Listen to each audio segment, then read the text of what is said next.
Last time पे हम लोगों ने ऑर्बिटल के बारे में कुछ बातें करी थी, अभी थोड़ा सा और उसको देखते हैं। ठीक है, डी ऑर्बिटल की बात कर रहे थे ना। तो डी ऑर्बिटल में कुछ और पॉइंट्स याद रखेंगे, जैसे एक्स वाई की बात करो, वाई जेड की बात करो, जेड एक्स की बात करो। आवाज़ क्लियर है? सब में कितने लोब्स होंगे? 4 लोब्स होंगे। इलेक्ट्रॉन डेंसिटी एक्स वाई की अगर बात करें तो एक्स वाई में ज़्यादा होगी, वाई जेड में। वाई जेड की बात करें तो वाई जेड में, और एक्स जेड प्लेन्स में। और इनके लोब्स जो होंगे वो जो प्रिंसिपल एक्सिस हैं, जिस भी एक्सिस की हम बात कर रहे हैं उनके बीच में होते हैं। जैसे अगर आप डी एक्स वाई की बात करो तो एक्स एक्सिस और वाई एक्सिस के बीच में इसके लोब्स लाई करेंगे। मतलब अगर आप ड्रॉ कर रहे हो या कोई डायग्राम आपको दिख रहा है तो उसमें डी ऑर्बिटल में जिसमें एक्स और वाई के बीच में आपके होंगे लोब्स इसके, उसको हम लोग बोलते हैं डी एक्स वाई। अगर हम बात करें तीसरे वाले की, नेक्स्ट की, d x square minus y square, जिसको हम बोलते हैं, इसमें भी 4 लोब्स होंगे। High electron density along axis x and y, और ऑर्बिटल जो होगा वो एक्स वाई की तरह ही दिखेगा। डिफरेंस क्या होगा? अगर आप जेड एक्सिस के अराउंड 45 डिग्री एक्स वाई वाले को रोटेट कर दो तो वो पोजीशन मिल जाएगी d x square minus y square. ये वाला जो ऑर्बिटल है पोजीशन उसी तरीके से है, एक्स वाई के अलोंग डेंसिटी होगी, एक्स वाई प्लेन में होगा, लेकिन इसका जो आपका लोब्स आपके मिलेंगे वो कहाँ पे मिलेंगे? जेड एक्सिस के अराउंड। अगर एक्स वाई वाले को आप 45 डिग्री रोटेट करो तो वो वाली पोजीशन है। फिर लास्ट में हम बात करते हैं डी जेड स्क्वायर की। इस ऑर्बिटल की अगर बात करो तो इसमें 2 लोब्स होते हैं जेड एक्सिस के अराउंड, और यहाँ पे एक रिंग होगी जिसमें इलेक्ट्रॉन डेंसिटी हाई होगी एक्स वाई प्लेन में। प्लेन कौन सा होगा? X y. ये होगा।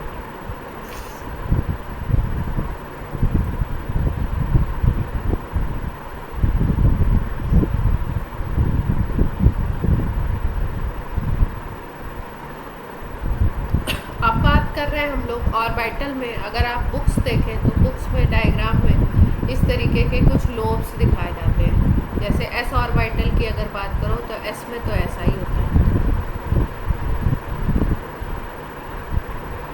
गुड आफ्टरनून बेटा। अगर पी की बात करो, जैसे यहाँ पे 2px दिखाया गया है, पी की बात करो या डी की बात करो तो उसमें पॉजिटिव और नेगेटिव लोब्स दिखाए जाते हैं। ठीक है, तो ये ऑर्बिटल वेव की तरह बिहेव करता है। वेव कॉन्सेप्ट ही है बेसिकली ऑर्बिटल। तो इसके लिए एक टर्म निकालते हैं हम लोग साई, जिसको बोलते हैं वेव फंक्शन। और उस फंक्शन की वैल्यू, वेव फंक्शन की वैल्यू आपकी पॉजिटिव है या नेगेटिव है, किस तरीके से उसका ओरिएंटेशन है, उसकी बेसिस पे ये प्लस और माइनस साइन दिखाया जाए। क्लियर है? तो sign of lobes represent sign of wave function in different direction. जैसे कोई एक्स वाई एक्सिस में है तो वो पॉजिटिव एक्स में है या पॉजिटिव वाई में है, उसके अकॉर्डिंग। जैसे ये एक्स एक्सिस है तो इधर हम लोग पॉजिटिव लेते हैं और इधर क्या लेते हैं? माइनस में लेते हैं ना। जैसे वाई है तो ये प्लस वाई में लेते हैं, और इधर हम जो पॉइंट्स लेते हैं वो कैसे लेते हैं? माइनस में लेते हैं। तो इसके अकॉर्डिंग वेव फंक्शन की वैल्यू किस तरीके से है वो ये शो करता है, पॉजिटिव है नेगेटिव। क्लियर है इतनी बात?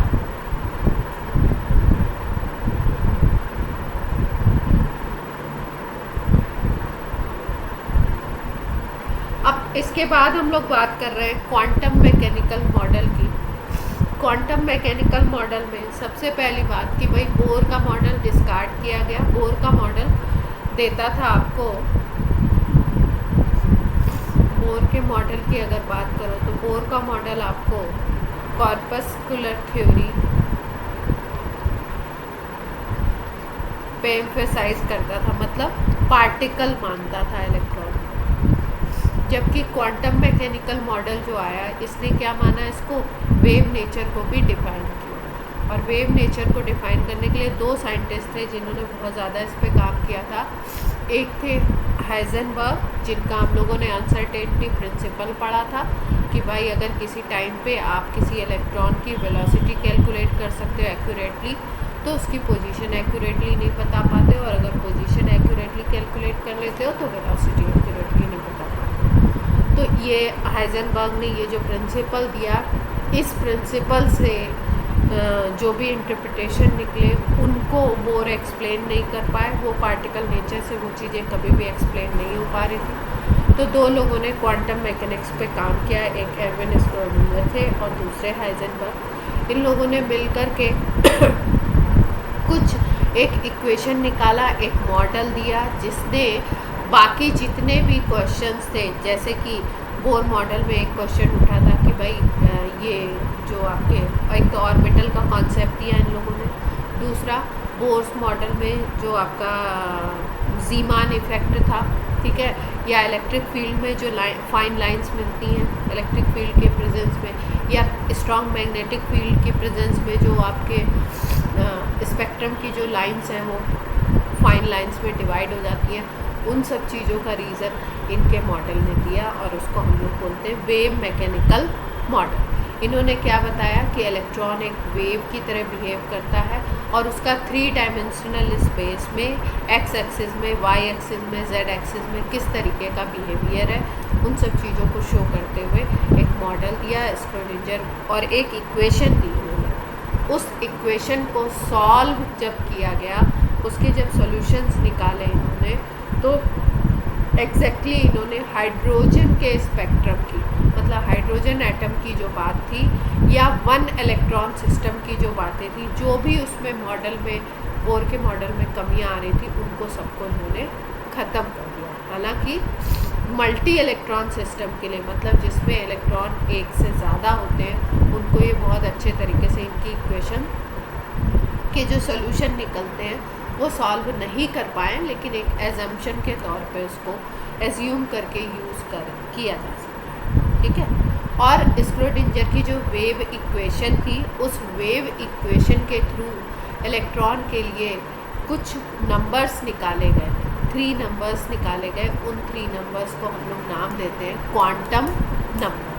क्वांटम नाम क्यों दिया गया? क्योंकि क्वांटम मैकेनिकल मॉडल से की जो इक्वेशन थी स्क्रोडिंजर इक्वेशन, उसके थ्रू इसको निकाला था, उसके सॉल्यूशंस को फाइंड आउट करके इसको निकाला था, इसलिए क्वांटम नंबर्स बोलते हैं। 3 टाइप्स की होती है।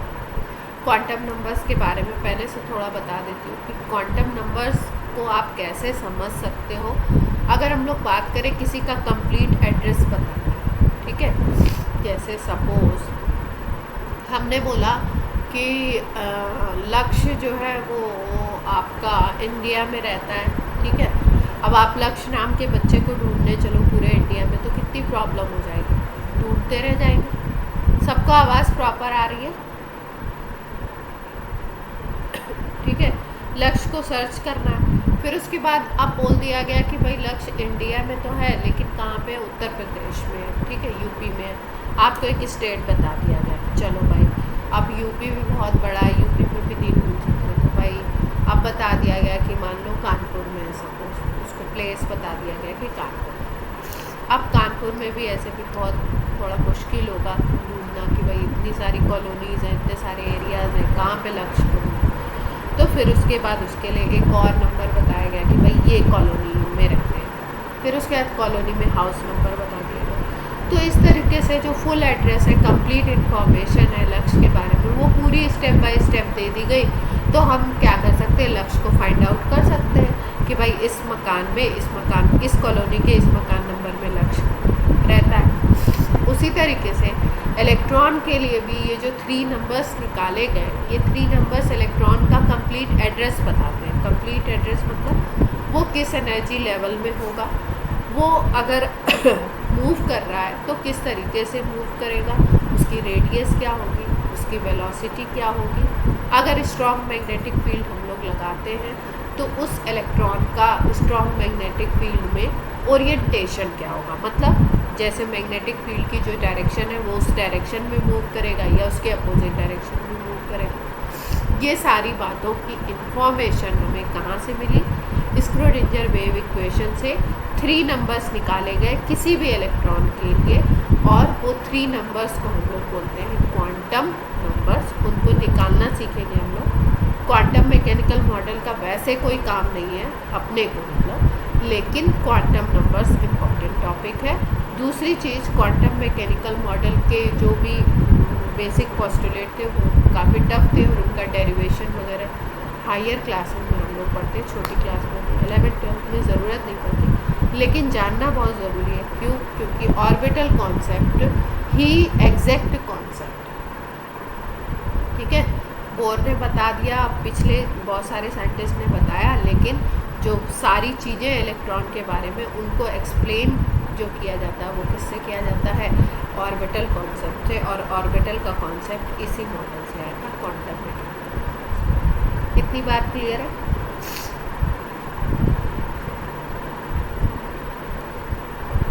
अब इस क्वांटम मैकेनिकल मॉडल में इन्होंने स्क्रोडिंजर ने जो इक्वेशन दी, उस इक्वेशन को हम लोग याद रखेंगे। क्यों?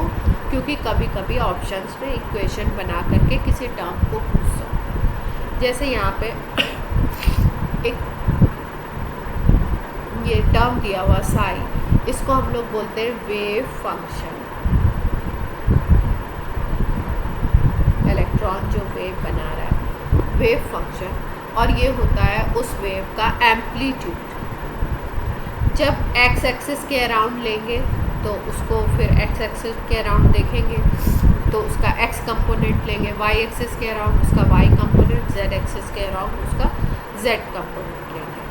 ये del square psi del x square है, इसको, ये जो आपका टर्म है इसको हम लोग बोलते हैं मैथ्स की लैंग्वेज में, मुझे मैथ्स ज़्यादा आता नहीं है पर थोड़ा मैं समझाने की कोशिश करती हूँ आपको। इसको रिप्रेजेंट करते हैं second differential derivative of psi with respect to x. अगर नीचे आप वाई वाला ले लोगे तो विद रिस्पेक्ट टू वाई हो जाएगा, सेकेंड डिफरेंशियल डेरिवेटिव है। डिफरेंशिएशन पढ़ चुके हैं मैथ्स के स्टूडेंट्स? अच्छा, अभी नहीं पढ़ा। जब फिजिक्स के लेवल में ये डबल डिफरेंशिएशन आया ही नहीं होगा, शायद आया है। हाँ, ये सेकेंड डिफरेंशियल डेरिवेटिव।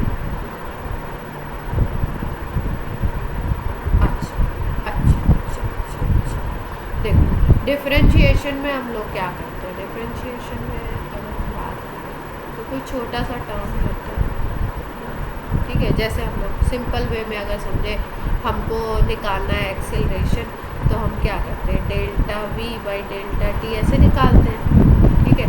और अगर इनका चेंज बहुत ही छोटा हो तो हम लोग इसको d v by d t लिख सकते हैं, डिफरेंशियल के टर्म्स में लिख सकते हैं, है ना। ये बात की जाती है डिफरेंशिएशन इसके लिए यूज़ करते हैं, ठीक है। डबल डिफरेंशिएशन या ये जो सेकंड डिफरेंशियल डेरिवेटिव है, इसका क्या मतलब होता है? इसका मतलब होता है एक बार डिफरेंशिएट करो और फिर उसके बाद दोबारा उसको डिफरेंशिएट करते हैं, इसलिए इसको सेकंड डिफरेंशियल डेरिवेटिव, ठीक। तो अपने को तो कुछ इसका कोई काम नहीं है, अपने को बस इतना समझना है इक्वेशन क्या है, इक्वेशन को लर्न करना है। हाँ,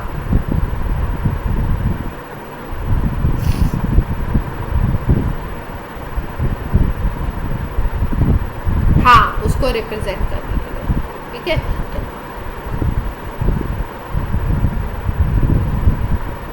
ये डी नहीं है, इसको वैसे मैथ्स की लैंग्वेज में डेल पढ़ते हैं, मैंने जो पढ़ा है वो डेल पढ़ा है, ठीक है। ये डी नहीं, इसको बोलते हैं del. Del square psi del x square, फिर उसके बाद del square psi del y square.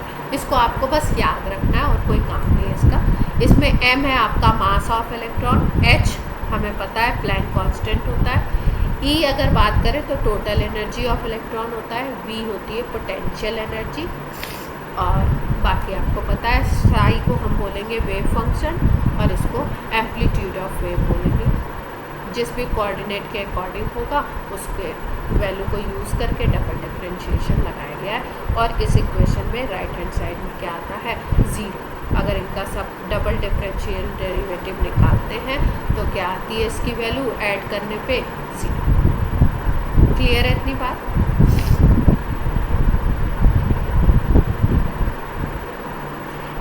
Chemistry के लेवल पे आपको क्या करना है, आपको इक्वेशन याद होनी चाहिए, कभी ऑप्शन में इक्वेशन आ सकती है और इसमें कौन कौन से टर्म क्या क्या है वो याद होना चाहिए बस, और कोई काम। उसके बाद इसको अगर हम सिंपलेस्ट वे में लिखें तो सिंपलेस्ट वे में इसको ऐसे भी H psi is equal to E psi. E तो आपको पता ही है एनर्जी है इलेक्ट्रॉन की, साई वेव फंक्शन है, H ये जो H है इसको हम बोलते हैं हैमिल्टोनियन ऑपरेटर, एक ये मैथमेटिकल ऑपरेटर। जैसे मान लो सपोज अगर मान लो हमने बोला 4 multiplied by 3 is equal to 12, ठीक है, तो यहाँ पे जो ऑपरेशन लगाया गया है इसमें ये कौन सा ऑपरेटर हमने यूज़ किया, मल्टीप्लिकेशन का किया है ना। मैथ्स के टर्म्स में अगर बोले तो क्या ऑपरेशन कर रहे हैं इसमें, मल्टीप्लिकेशन कर रहे हैं। तो यहाँ पे जो ऑपरेटर है उसको हम ऐसे लिख सकते हैं m, और ऑपरेटर कोई भी होता है अगर मैथ्स का उसके ऊपर ऐसे साइन लगाया। तो यहाँ पे एक इसी तरीके का कोई इसका कुछ और मतलब होता होगा, मल्टीप्लिकेशन मतलब नहीं है इसका, कुछ और मतलब होता होगा और उसको हम लोग क्या बोलते हैं, हैमिल्टोनियन ऑपरेटर। क्लियर हो गई बात? मतलब ये मैथ्स का एक ऑपरेटर है कोई जिसको यहाँ पे यूज़ करके हम इसको सिंपल फॉर्म में इस तरीके से लिख सकते हैं।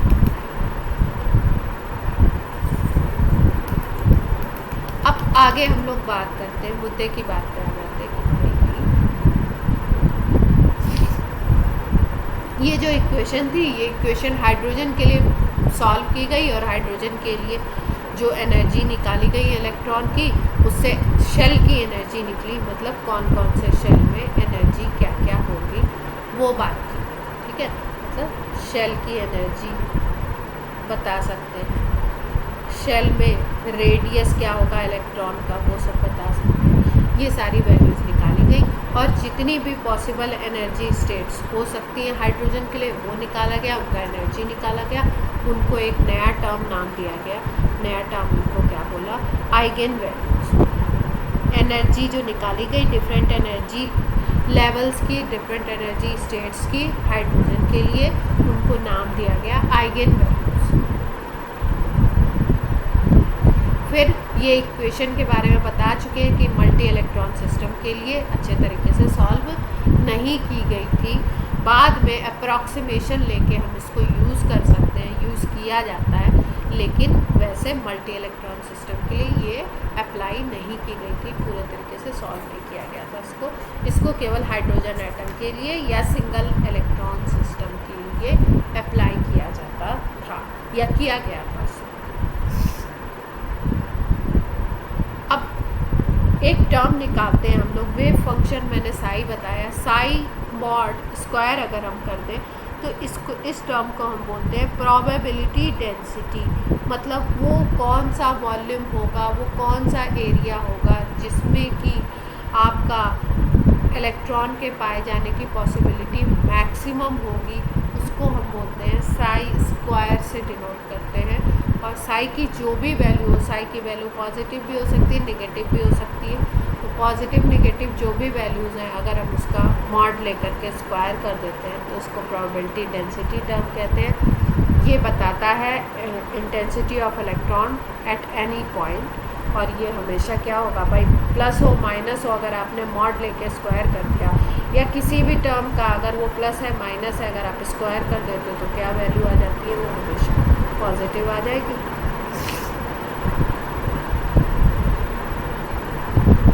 अब इसके बाद हम लोग बात कर रहे हैं ये जो क्वांटम नंबर्स निकाले गए इनके,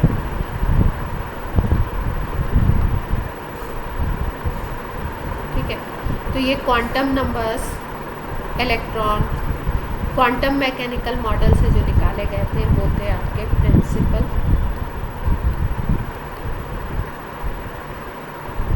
दूसरे को बोलते हैं एजीमुथल, तीसरे को बोलते हैं मैग्नेटिक। ये तीन तो निकाले गए थे क्वांटम मैकेनिकल मॉडल से, लेकिन इलेक्ट्रॉन को डिनोट करने के लिए एक और की ज़रूरत पड़ी, उसको बाद में डिस्कवर किया गया, उसको हम लोग बोलते हैं स्पिन क्वांटम।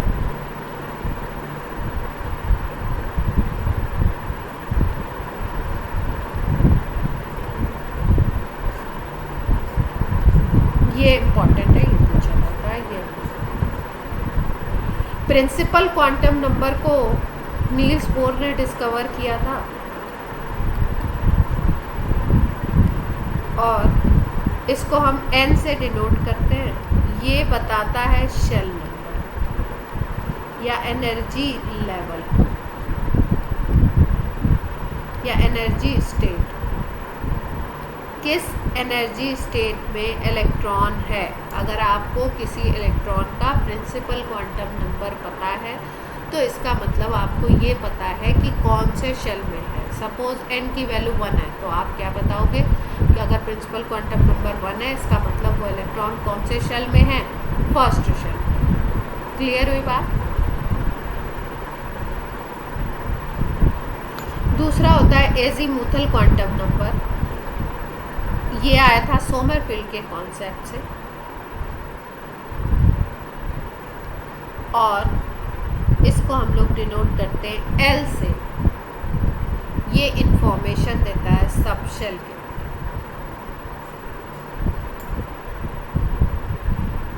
तीसरा क्वांटम नंबर होता है मैग्नेटिक क्वांटम नंबर। ये ज़ीमान एक साइंटिस्ट थे जिन्होंने ज़ीमान इफ़ेक्ट के बारे में बताया था, जिसमें मैंने आपको बताया कि मैग्नेटिक फील्ड अगर स्ट्रॉन्ग लगा देते हैं तो स्पेक्ट्रल जो लाइंस होती हैं वो फाइन लाइंस में डिवाइड हो जाती हैं, और ये जो इफ़ेक्ट देखा था वो ज़ीमान ने देखा था, तो इन्होंने ही डिस्कवर करा था मैग्नेटिक क्वांटम नंबर को। और मैग्नेटिक क्वांटम नंबर को हम डिनोट करते हैं m से।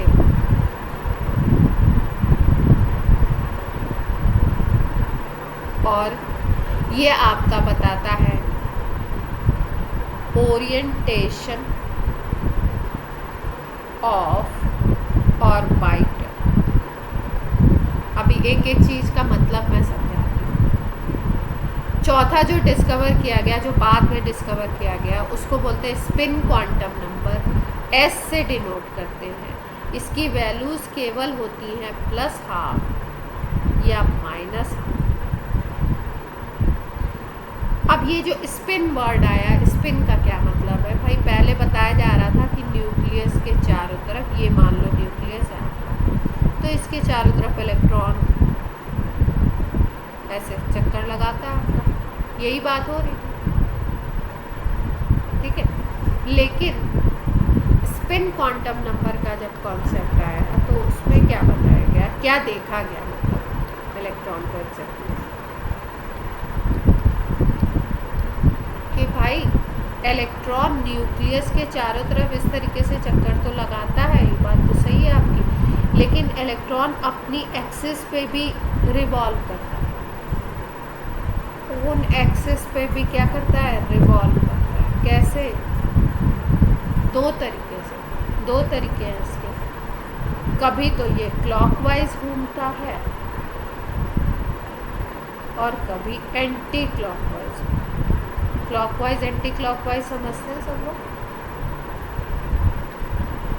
मतलब वो अपने एक्सिस पे स्पिन करेगा, कभी क्लॉकवाइज जैसे क्लॉक आपकी चलती है, और कभी कैसा घूमता है, एंटी। जब क्लॉकवाइज वो घूमता है तो s की वैल्यू, स्पिन क्वांटम नंबर की वैल्यू उस इलेक्ट्रॉन के लिए +½ एज्यूम की गई, और जब एंटी क्लॉकवाइज घूमता है तो स्पिन क्वांटम नंबर की वैल्यू उसके लिए -. s की वैल्यू, स्पिन क्वांटम नंबर की वैल्यू केवल दो तरीके की होती है, दो ही होती है, या तो +½ होगी या तो -, क्लॉकवाइज या एंटी क्लॉकवाइज। क्लियर है इतनी बात?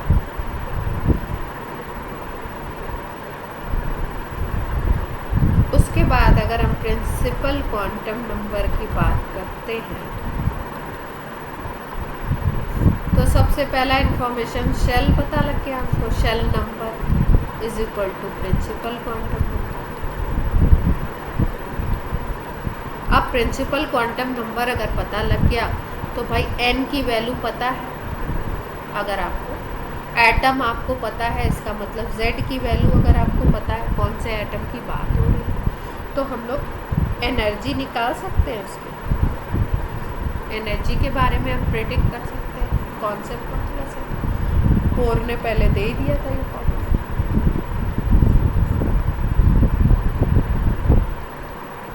उसका रेडियस भी निकाल सकते हैं भाई, किस शेल में है। अगर ये पता लग गया तो हम रेडियस भी निकाल सकते हैं। रेडियस का फॉर्मूला भी पहले से पता है।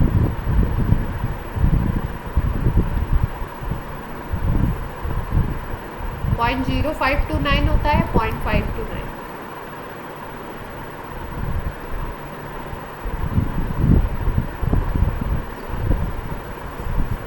और नीचे क्या आता है, n स्क्वायर z स्क्वायर।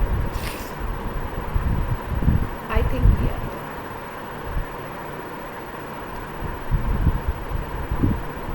ठीक है ना, z स्क्वायर नहीं होता है ना। तो रेडियस का भी फॉर्मूला, रेडियस भी हम बता सकते हैं अगर हमें n की वैल्यू पता है। शेल नंबर पता लग गया, प्रिंसिपल क्वांटम नंबर पता लग गई, तो हम ये भी प्रिडिक्ट कर सकते हैं। उसकी वेलोसिटी भी बता सकते हैं।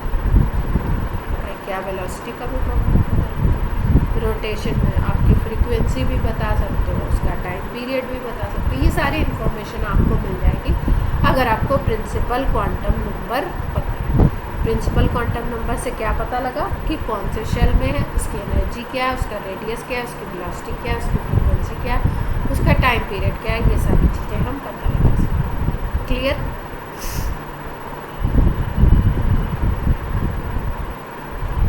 अब जैसे जैसे n की वैल्यू बढ़ेगी, n की वैल्यू अगर इंक्रीज कर रही है, मतलब शेल नंबर क्या करेगा, इंक्रीज करेगा। इलेक्ट्रॉन आगे पे जा रहा है। नेक्स्ट पे अब दूसरी अगर हम बात करें, दूसरी वाली क्वांटम नंबर है एजीमूथ।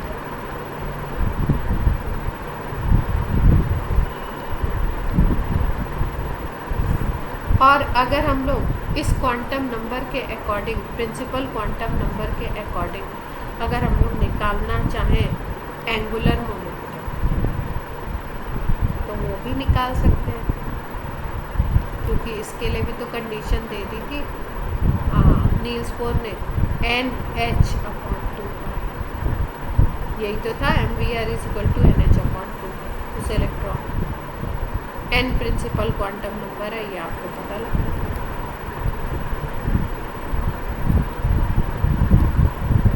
क्लियर है बात यहाँ तक। इसके बाद बात आती है एजीमुथल क्वांटम नंबर के। एजीमुथल क्वांटम नंबर को L से डिनोट करते हैं। और ये आपका ये L की वैल्यू अगर हमें निकालनी है किसी इलेक्ट्रॉन के लिए, तो L की वैल्यू हम कैसे निकालते हैं। L की वैल्यू आती है 0 to n-1। क्या वैल्यू होती है इसकी, 0 to n-1। सपोज आपको क्वेश्चन में गिवन है n is principal quantum number = 3, तो L की वैल्यू क्या क्या हो सकती है। ठीक है, तो आप क्या बताओगे, L की वैल्यू क्या हो सकती है, 0 to n-1। इसका मतलब 0 to n की जगह 1 रख दिया, तो 3 रख दिया, तो 3 - 1, तो क्या आ गया, 0 to 2 आ गया। इसमें कौन कौन से नंबर आएंगे, 0, 1। मतलब L की क्या क्या वैल्यूज़ हो सकती है, एक तो 0 हो सकती है, दूसरी 1 हो सकती है। ऐसे ही अगर हम बात करें दूसरा कोई शेल, जैसे बोला शेल नंबर 2 के लिए बताओ, तो शेल नंबर 2 का मतलब प्रिंसिपल क्वांटम नंबर 2 हो गई। तो L की वैल्यू निकालनी है, तो L की वैल्यू कैसे निकालते हैं एजीमुथल की, 0 to n-1 कर दो।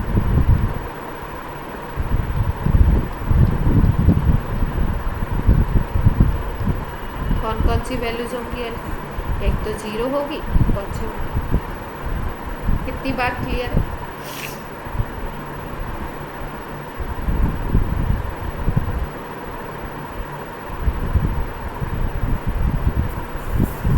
अब हमें निकालना है एंगुलर मोमेंटम।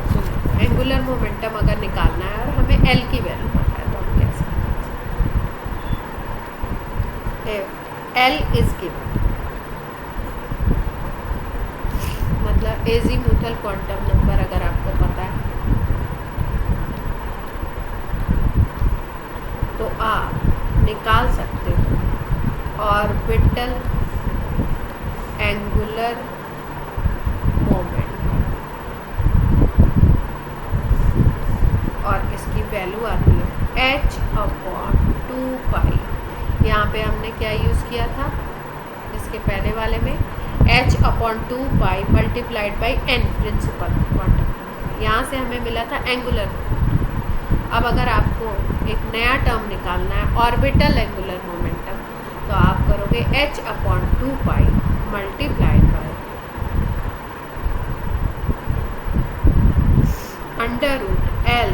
√L प्लस,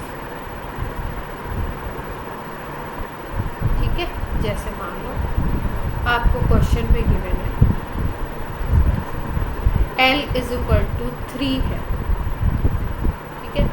इसके लिए आपको निकालना है ऑर्बिटल एंगुलर मोमेंटम। तो फॉर्मूला क्या याद रखेंगे, orbital angular momentum = √L + 1 h/2π। L की वैल्यू आपको पता है क्वेश्चन में,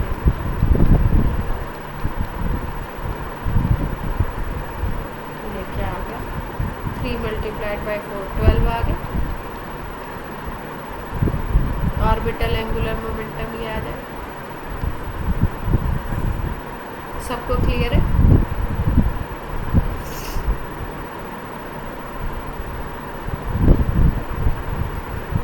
अब देखो, जो हमने प्रिंसिपल क्वांटम नंबर निकाला था वो तो बता रहा था शेल के बारे में इंफॉर्मेशन दे रहा, लेकिन जब हम एल की वैल्यू निकालते हैं तो ये बताता है सब शेल के बारे में। मतलब क्या है कि कौन से सब शेल में आपका इलेक्ट्रॉन होगा।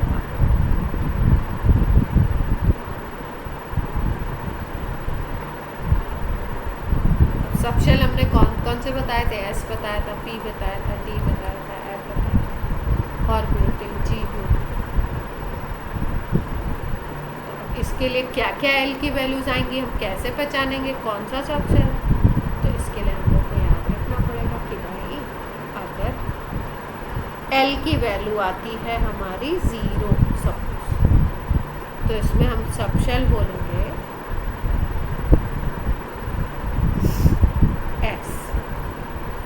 एल की वैल्यू अगर आती है 1 तो उसके लिए सब शेल होता है P।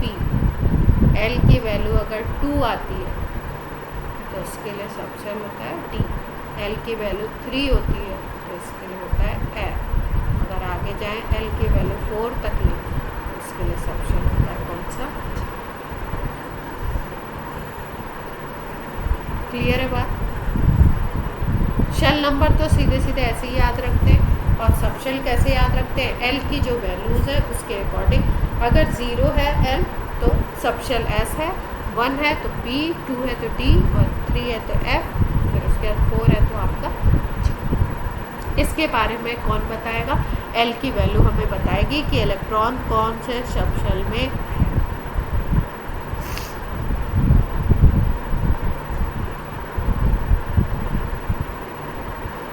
इसके बाद एक टर्म लिख रहे हैं, total number of L = n। इसका क्या मतलब, इसका मतलब ये प्रिंसिपल क्वांटम नंबर की वैल्यू अगर आपको पता है तो एल की वैल्यूज कितनी होंगी वो आपको, मतलब जैसे मान लो हमने बोला प्रिंसिपल क्वांटम नंबर है, किसी क्वेश्चन में हमने बोला शेल नंबर है आपका 2, ठीक है। तो आप बताओ कि एल की कितनी वैल्यूज आएंगी, क्या क्या आएंगी ये नहीं पूछा, हाउ मैनी वैल्यूज, पहला क्वेश्चन, एंड विच वैल्यूज, कौन सी वैल्यूज। हाँ ठीक है, तो देखो कैसे, मैंने बताया आपको कि टोटल नंबर ऑफ वैल्यूज कितनी होंगी, एन के इक्वल होंगी। अब वैल्यू निकाल के हम लोग देख लेते हैं। वैल्यू कैसे निकालते हैं, 0 to n-1 कर दें, 0 to 2-1, तो 0 to 1 आ गई, तो कौन कौन सी वैल्यू हो गई, 0 और 1 हो गई। तो विच वैल्यूज 0 and 1, और कितनी वैल्यूज हैं, 2 ही वैल्यू तो आ रही है, तो इसका मतलब n की वैल्यू जो भी होती है, l की वैल्यू, टोटल l की वैल्यूज उतनी ही होंगी आपकी। ठीक है, अगर किसी क्वेश्चन में ज़्यादा कम आ रही है तो मतलब कुछ गड़बड़ है। क्लियर है इतनी बात।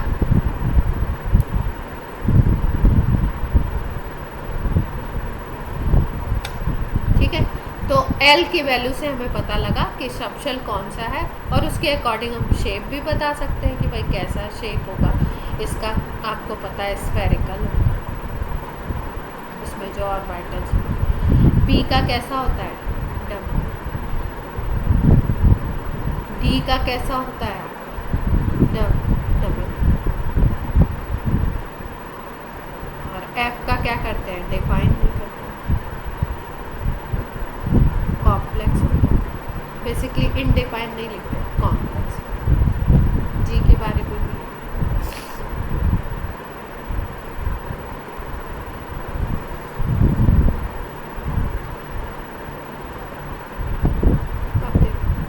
तीसरे के बारे में, तीसरा है हमारा मैग्नेटिक क्वांटम।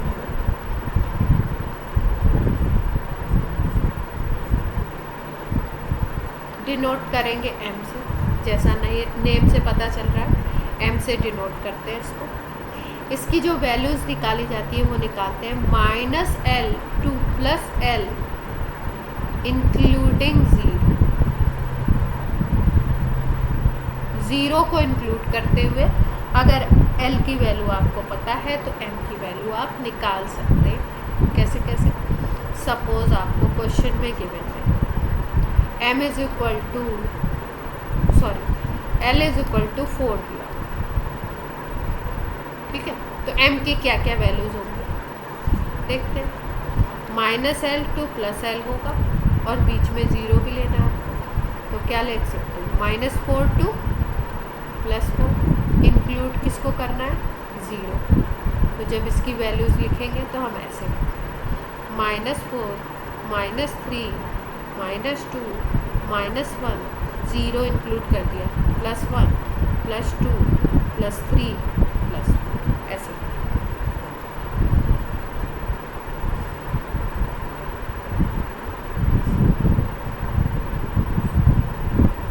क्लियर है बात।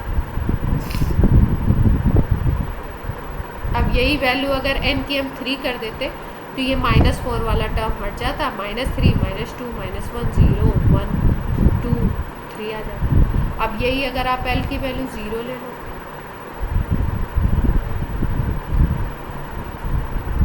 L की वैल्यू अगर 0 ले लो तो M की वैल्यू क्या आ जाएगी, 0 आ जाएगी। इसमें माइनस प्लस तो कुछ होगा नहीं, M की वैल्यू क्या आ जाएगी, 0। और L की वैल्यू कौन से सबशेल के लिए होती है, 0, S के लिए। तो ये ऑर्बिटल कौन सा हो जाएगा, S ऑर्बिटल की बात करें।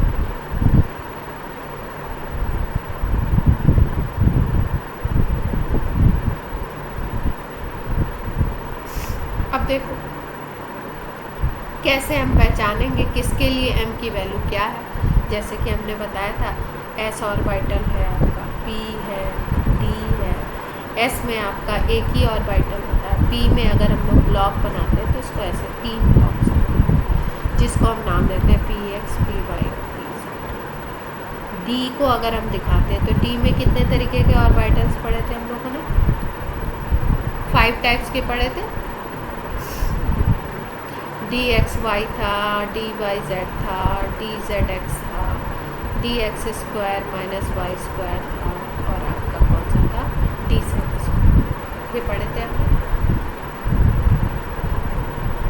इसमें कौन सी वैल्यू किसके लिए होगी, ठीक है। ये सारे आपके डीजेनरेट ऑर्बिटल्स हैं।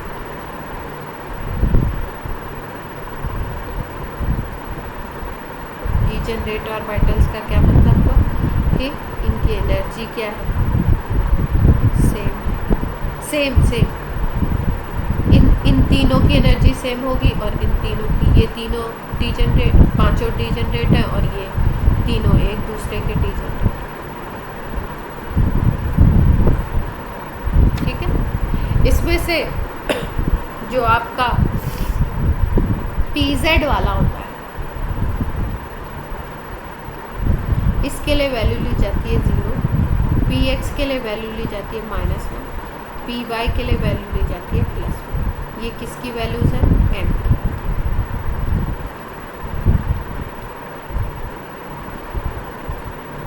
PZ के लिए 0, PX के लिए -1, PY के लिए +1। इसी तरीके से अगर हम D की बात करें तो उसमें DZ² वाला जो है उसके लिए M की वैल्यू 0 ली जाती है,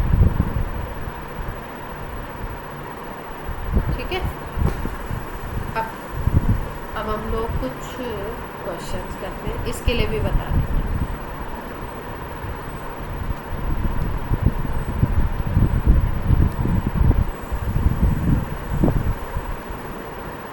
किसके लिए क्या क्या वैल्यूज हैं।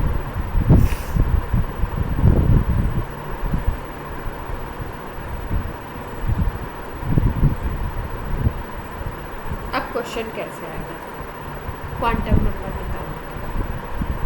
स्पिन की बात हो गई, स्पिन पहले बता दें।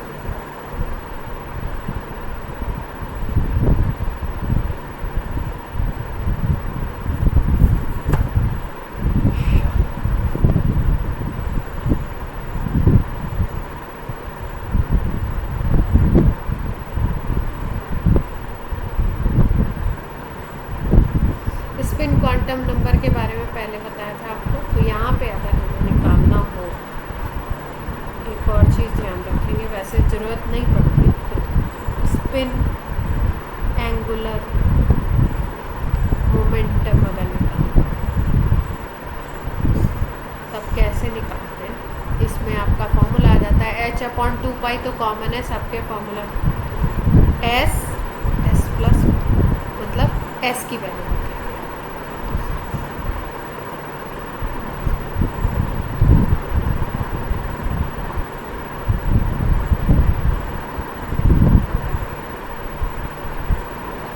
क्वेश्चंस करते हैं कुछ क्वांटम नंबर्स।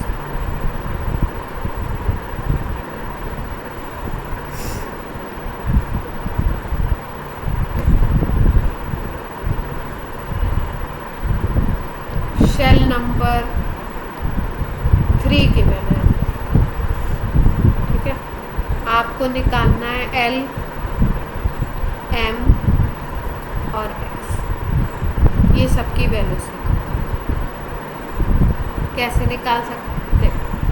शेल नंबर 3 है, मतलब n = क्या हो गया, 3 हो गया। पहला आंसर आ गया, पहला क्वांटम नंबर। अब दूसरा क्या निकालना है हमको, L निकालना है। L की वैल्यू के लिए मैंने क्या बताया आपको, 0 to n-1 कर दो, 0 to 3 - 1, 0 to 2, तो क्या वैल्यूज आ जाएंगी, 0 1। ये क्लियर है सबको, L की वैल्यूज आ गई 0 1। अब M की वैल्यू निकालनी है इन इलेक्ट्रॉन्स के लिए। M की वैल्यू अगर आपको निकालनी है तो L की जितनी वैल्यूज हैं उसके अकॉर्डिंग निकलेगी। L की वैल्यू है 0 1 2, तो अगर L 0 है तो M क्या होता था, 0। अगर L 1 है तो आपको पता है M की वैल्यू कैसे निकालते हैं, -L2 + L इंक्लूड करेंगे 0। L की वैल्यू अगर 1 है तो ये क्या है, -1 0। अगर L की वैल्यू आपकी 2 है तो M निकालना है, तो फिर से वही -L2 + L इंक्लूड करना है 0। -2 -1 0 +1। क्लियर हुई बात?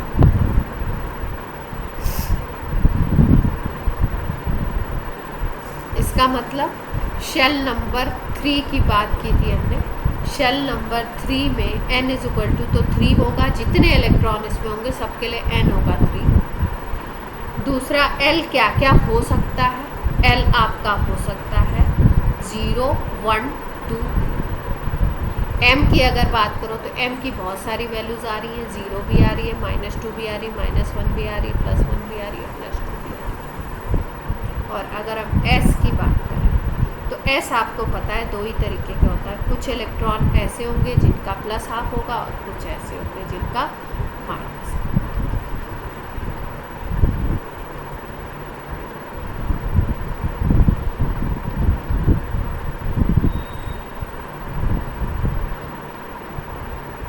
इतनी बात क्लियर हुई?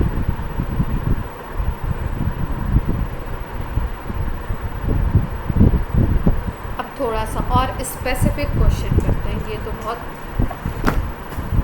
फैला हुआ सा क्वेश्चन है। फैला हुआ सा मतलब बहुत बड़े लेवल पे चीज़ दे दी थी, पूरे एक शेल की चीज़ पूछ ली गई थी।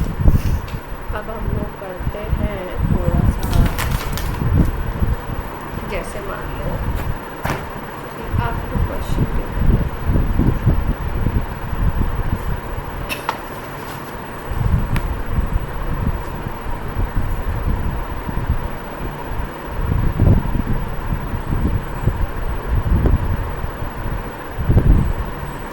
क्वेश्चन दिया हुआ है n इज इक्वल टू 1 है और l इज इक्वल टू 0 है। तो आपको पहचानना है इसमें कि कौन सा s है, कौन सा p है, कौन सा d है, कौन सा f है। पहला क्वेश्चन, ठीक है? तो देखो कैसे करेंगे अप्रोच इस क्वेश्चन को। n इज इक्वल टू 1 है, इसका मतलब शेल नंबर क्या है? 1। और l इज इक्वल टू 0 मैंने किसके लिए बताया था आपको? s सब शेल के लिए बताया।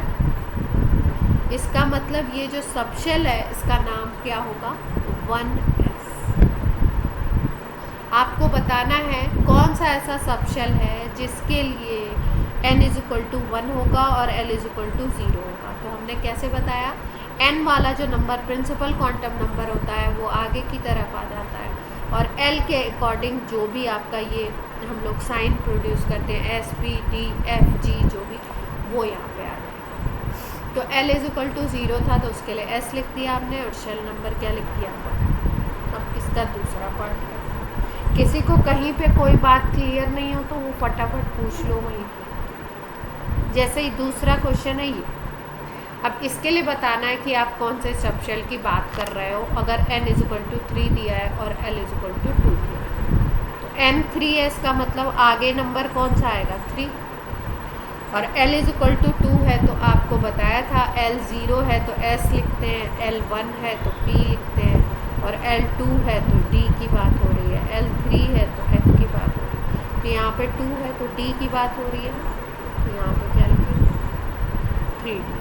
किसकी बात की जा रही है? 3d। क्लियर सबको?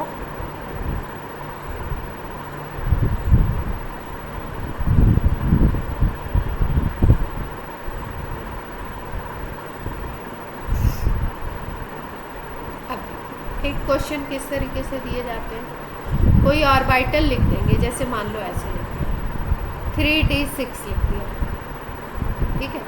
अब बोल रहे हैं 3d6 में जो लास्ट इलेक्ट्रॉन है उसके लिए आप n, l, m और s सारी वैल्यूज निकालें लास्ट इलेक्ट्रॉन, ठीक। तो ऐसे क्वेश्चंस को हैंडल करने के लिए हम लोग क्या करते हैं, अगर ऑर्बिटल्स इस तरीके से दिए तो इसके लिए हम लोग 3d6 ये जो ऑर्बिटल दिया है इसको कंपेयर करते हैं n, l, x।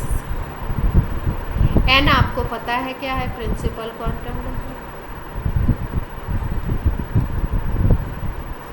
l क्या है आपका? Azimuthal quantum number. और x होता है नंबर ऑफ इलेक्ट्रॉन, मतलब कितने इलेक्ट्रॉन उसमें हैं ऑर्बिटल। ठीक, अब n और l की वैल्यू तो आप कंपेयर करके ही देख लोगे। n की वैल्यू क्या आ गई, 3 आ गई, देख पा रहे हो। और l की वैल्यू की जगह क्या लिखा हुआ है, d लिखा हुआ है। और d के लिए मैंने अभी आपको क्या बताया था, d के लिए l की वैल्यू क्या आती है, 2 l की वैल्यू 2 आ जाएगी। यहाँ तक सबको क्लियर है?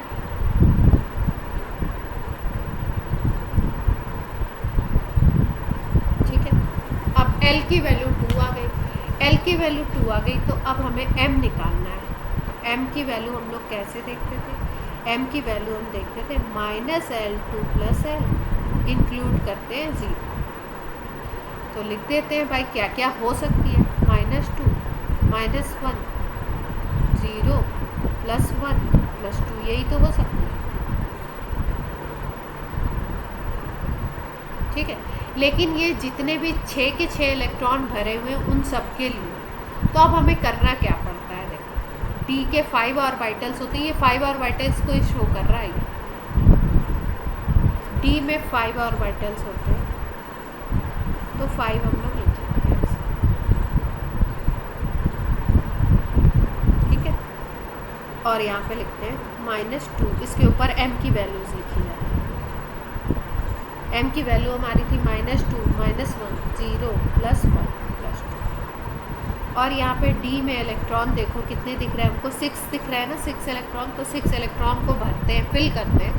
एक को ऐसे दिखाते हैं, ऐसे दिखाओ या ऐसे दिखाओ, दोनों तरीके से दिखा सकते हैं। इसको बोलते हैं क्लॉकवाइज इलेक्ट्रॉन। और एक होता है आपका ऐसे, या आप ऐसे दिखा सकते हैं, दोनों तरीके से, एंटी क्लॉकवाइज। तो पहले क्लॉकवाइज भरते हैं इलेक्ट्रॉन को। तो आपको पता है कि क्वेश्चन में आपको 3d6 दिखाना है, तो 3d6 में पहले एक एक इलेक्ट्रॉन सब में फिल करना है। 1 2, ये इलेक्ट्रॉन है, 3 4 5। अब कौन सा आपको इलेक्ट्रॉन भरना है, 6 इलेक्ट्रॉन है, तो आपको छठा इलेक्ट्रॉन भरना है, लास्ट वाला। अब डबलिंग स्टार्ट करेंगे, 6 वाले से डबलिंग। पहले क्या करेंगे, पहले एक एक सब में फिल कर दो, फिर उसके बाद 6। अब यहाँ पे सब में एक एक हो गए, तब यहाँ से पहले वाले से। तो 6 इलेक्ट्रॉन आप देख रहे हो यहाँ पे आ रहा है ना, देख पा रहे हो। फर्स्ट इलेक्ट्रॉन ये, सेकेंड ये, थर्ड ये, फोर्थ ये, फिफ्थ ये और 6th ये वाला है। 6th इलेक्ट्रॉन जो होगा वही होगा इसका लास्ट इलेक्ट्रॉन। देख पा रहे हैं आप, क्वेश्चन में लास्ट इलेक्ट्रॉन के लिए पूछा गया। तो लास्ट इलेक्ट्रॉन के लिए n तो 3 ही होगा, l तो आपका 2 ही होगा। लेकिन अगर हम बात करें m की, तो लास्ट इलेक्ट्रॉन m किस में आया, -2 में आया, देख पा रहे हो। तो इस इलेक्ट्रॉन के लिए m की वैल्यू क्या आ जाएगी, -। और अगर हम s की बात करें, तो s ये वाले के लिए जो ऊपर की तरफ एरो वाला इलेक्ट्रॉन होता है, क्लॉकवाइज होता है, उसके लिए +½ लेते हैं। और इसके लिए s की वैल्यू हम -। तो हम लोग देख पा रहे हैं कि ये एंटी क्लॉकवाइज है, तो s की वैल्यू क्या आ जाएगी, -। क्लियर हुई बात?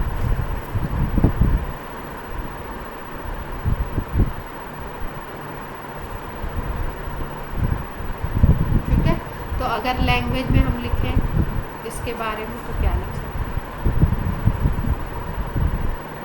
हम लिख सकते हैं कि शेल तो उसका होगा 3rd, सब शेल होगा उसका d तो पहले से लिखा ही हुआ है, पता ही है। ऑर्बिटल उसका कौन सा होगा, ऑर्बिटल उसका होगा जिसके लिए m की वैल्यू -2 है। और स्पिन क्वांटम नंबर की वैल्यू उसके लिए क्या होगी, -। l की वैल्यू उसके लिए क्या होगी,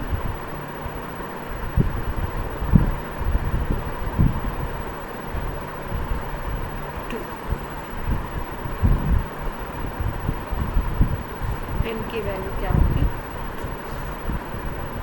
क्लियर है। ये लास्ट इलेक्ट्रॉन। अब अब किसी भी इलेक्ट्रॉन के लिए पूछ लेते तो आप बता सकते थे। जैसे मान लो आपसे पूछता थर्ड इलेक्ट्रॉन के लिए, तो पहला ये गया, दूसरा ये गया, तीसरा ये गया, तो थर्ड के लिए चेंज हो जाती चीज़। सपोज अगर थर्ड इलेक्ट्रॉन के लिए पूछ लेता है इसी क्वेश्चन में, तो वो चीज़ चेंज हो जाती। क्या क्या चेंज होता देखते हैं।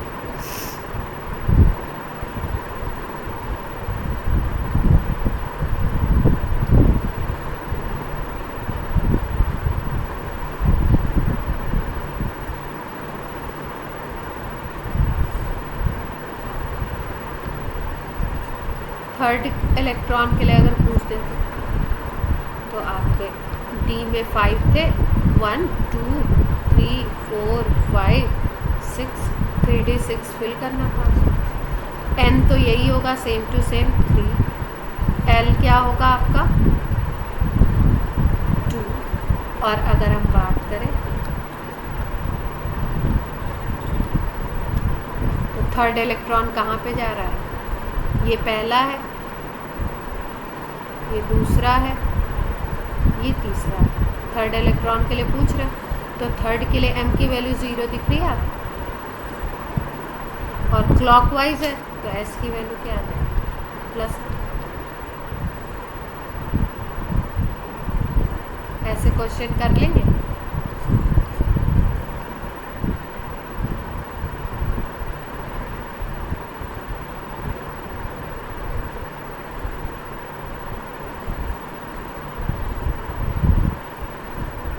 और करें ऐसा। क्वेश्चन दिया हुआ आपको, हीलियम में फर्स्ट और सेकंड इलेक्ट्रॉन के लिए वैल्यू निकालनी है आपको, n की, l की, m की और s की। हीलियम में होते हैं टोटल 2 इलेक्ट्रॉन, और जब हम इसको फिल करते हैं, अभी इलेक्ट्रॉन को फिल करना भी सिखाऊंगी आपको, इसके 3 प्रिंसिपल्स हैं, वही पढ़ना रह गया इसमें। तो इलेक्ट्रॉन को जब फिल करते हैं तो इसको ऐसे फिल करते हैं 1:2। 2 इलेक्ट्रॉन होते हैं, Z=2 होता है, तो 2 इलेक्ट्रॉन होते हैं, इसको हम फिल करते हैं 1:2 से।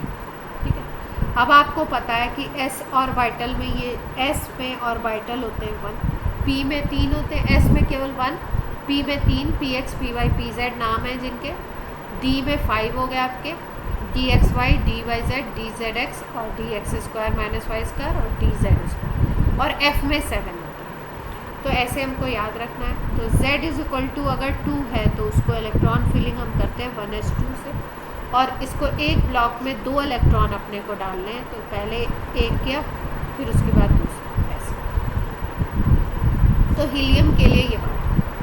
अब हीलियम का पहला इलेक्ट्रॉन ये है और दूसरा इलेक्ट्रॉन ये है। दोनों के लिए आपको n, l, m और s की वैल्यू देनी है।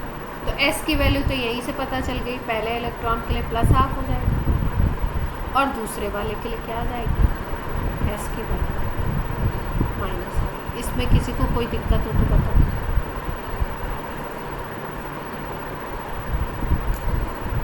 किसी को कोई प्रॉब्लम है इसमें?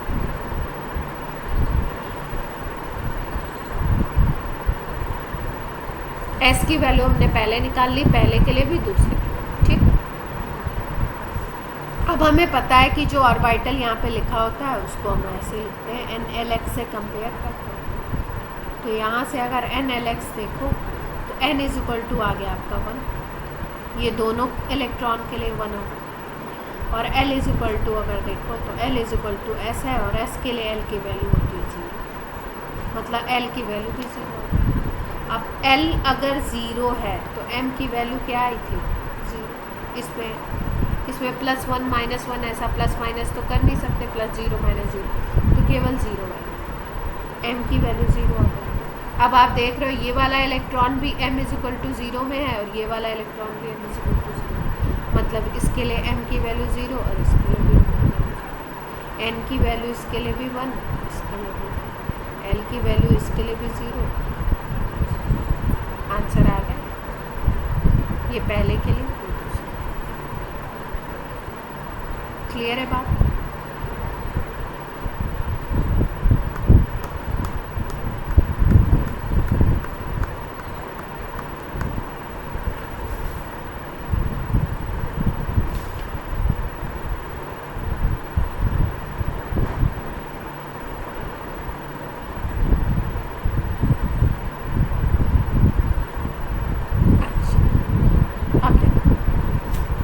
एक क्वेश्चन और करते हैं, फिर क्वांटम नंबर की क्लास खत्म।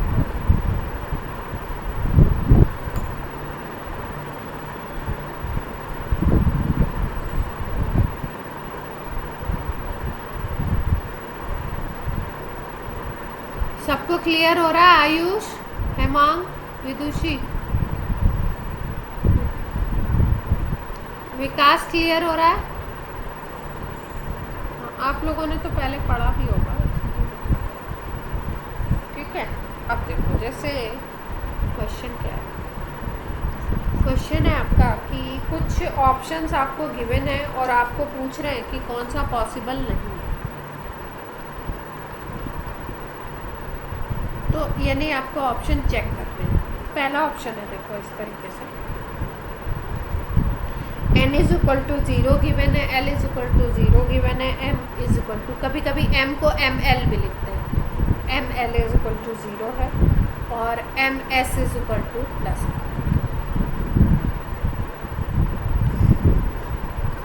तो ये पॉसिबल है या नहीं है किसी इलेक्ट्रॉन के लिए, ये पूछा। तो निकालते हैं भाई, अगर n 0 है तो l क्या होगा? n 0 है मतलब शेल नंबर 0, तो l भी क्या हो सकता है? n 0 है मतलब जब शेल ही नहीं है आपका तो सब शेल होगा क्या? जब शेल कोई नहीं है, 0 का मतलब कोई शेल नहीं है, ठीक है। जब शेल नहीं है तो सब शेल होगा क्या? नहीं होगा। और l इज इक्वल टू 0 का मतलब क्या था कि s सब शेल की बात हो रही है, तो ये इस पॉइंट पे गलत हो गया। n 0 है तो l होगा ही नहीं कुछ, n 0 है तो l होगा ही नहीं। क्यों? क्योंकि l इज इक्वल टू 0 अगर दिखा रहा है तो मतलब s सब शेल की बात कर रहे हो, जब शेल ही नहीं है तो सब शेल कहाँ से होगा? और सब शेल नहीं है तो ये ओरिएंटेशन कहाँ से होगा? ये ओरिएंटेशन बताता है। और अगर ओरिएंटेशन नहीं है, इलेक्ट्रॉन ही नहीं है, तो फिर प्लस हाफ माइनस हाफ कहाँ से होगा? तो ये ए वाला पॉसिबल है। अब दूसरा ऑप्शन, दूसरा देखते हैं। दूसरा दिया हुआ है n is equal to 1, l is equal to 0, m is equal to -0 और ms is equal to plus. हाँ, इसमें C की कंडीशन गलत हो गई। क्यों? क्योंकि हमने m इज इक्वल टू -0 किसी भी ऑर्बिटल को नहीं दिया है नाम, या तो 0 होगा, -0 + 0, कुछ भी कॉन्सेप्ट इसमें नहीं है, तो यहाँ पे ये गलत हो गया, नॉट पॉसिबल। अब देखो,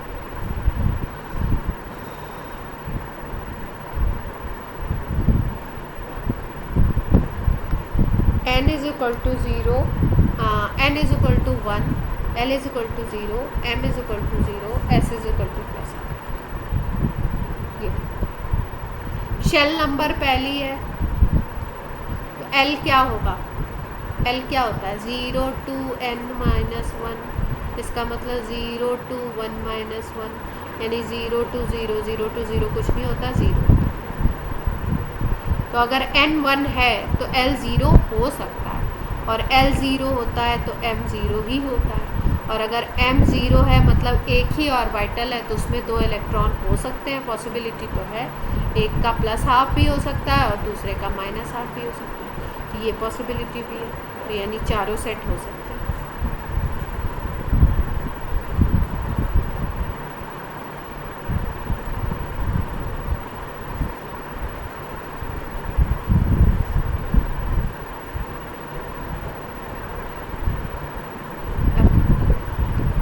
n is equal to 3, l is equal to 2 and m is equal to, दे दें आपको -3 और s is equal to -1। ये यहाँ से स्टार्ट करेंगे। क्यों? क्या रीज़न?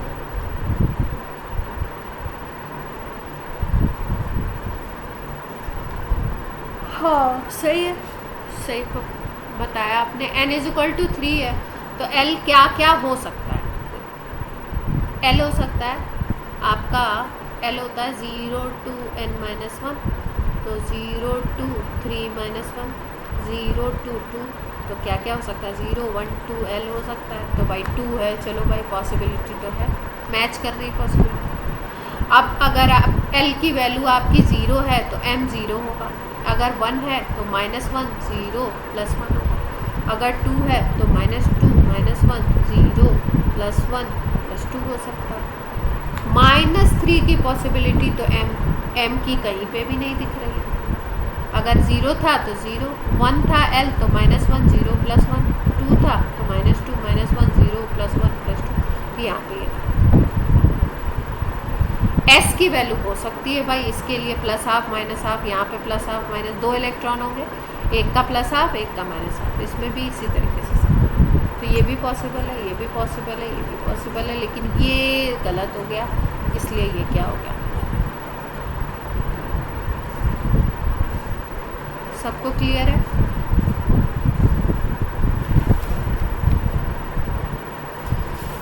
तो आज की क्लास हम लोग ख़त्म कर देते हैं। अब जो भी प्रीवियस ईयर में आए होंगे क्वांटम नंबर के, वो हम लोग नेक्स्ट टर्म पे करेंगे, और आगे जो प्रिंसिपल्स हैं, 3 प्रिंसिपल बचे हुए चैप्टर में,